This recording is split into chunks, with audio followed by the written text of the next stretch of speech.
ಸತ್ಯ ಹೇಳಿದರೆ ಕೆಲವರು ಸಹಿಸಲ್ಲ. DCM DK Shivakumar. ಸತ್ಯ ಹೇಳಿದರೆ ಕೆಲವರು ಸಹಿಸಲ್ಲ, ಹೀಗಾಗಿ ನಾನು ಮಾತನಾಡದಿರುವುದೇ ಉತ್ತಮ ಎಂದು ಡಿಸಿಎಂ ಡಿಕೆ ಶಿವಕುಮಾರ್ ಹೇಳಿದ್ದಾರೆ.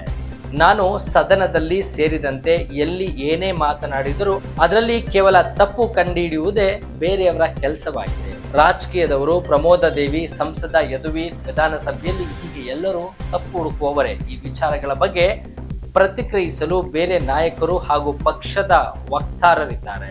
ಅವರ ಬಳಿ ಮಾತನಾಡಿ ಎಂದು ಡಿಕೆ ಶಿವಕುಮಾರ್ ಹೇಳಿದ್ದಾರೆ. ನೋಡಿ, ನಾನು ಕೆಲವು ಸತ್ಯಗಳು ಹೇಳಿದ್ರೆ ಕೆಲವರಿಗೆ ಸಹಿಸಲ್ಲ. ಪ್ರಮೋದ ದೇವರಿಗೂ ಇರ್ಬೋದು, ಯದುವೀರ್ ಇರ್ಬೋದು, ಅಸೆಂಬ್ಲಿಲಿ ಇರ್ಬೋದು, ಏನು ಹೇಳಿದ್ರು ಕೂಡ ಅದಕ್ಕೆ ಬರೀ ತಪ್ಪು ಕಂಡುಹಿಡಿಯೋದೇ ಒಂದು ದೊಡ್ಡ ಕೆಲಸ.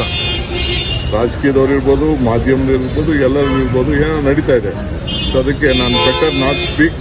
ಬೇರೆ ಲೀಡರ್ಸ್ ಇದ್ದಾರೆ, ಬೇರೆ ಇವ್ರನ್ನ ಸ್ಪೋಕ್ಸ್ ಪರ್ಸನ್ಸ್ ಇದ್ದಾರೆ, ಅವ್ರ ಹತ್ರ ಮಾತಾಡ್ತಾರೆ.